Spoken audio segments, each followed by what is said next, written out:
Welcome to the Slop Temple. We pray this video helps. You begin by naming the guilt. Clear labels make it manageable. Say the exact thought, then ask, is this fact or fear? Once named, write 3 concrete examples and note triggers so you can see patterns. Make a quick daily 10-minute check-in habit to notice when guilt arises.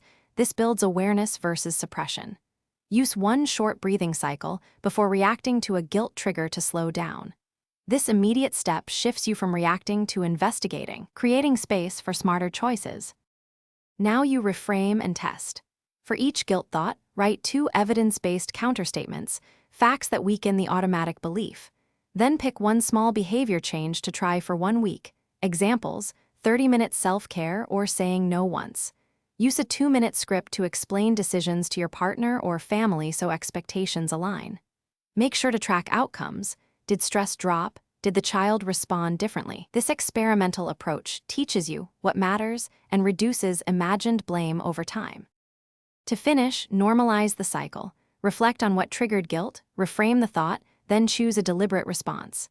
Cement this with a simple 3-part routine you follow daily so it becomes automatic. Schedule a weekly check-in with a supportive friend or coach for accountability and perspective. If guilt persists despite trying steps, scale back expectations and repeat the cycle for 2 weeks. Smaller tests reveal blockers. Troubleshooting tip: when stuck, cut the change in half and reevaluate. Small wins rebuild confidence quickly. Thanks for watching. Consider subscribing if we helped you.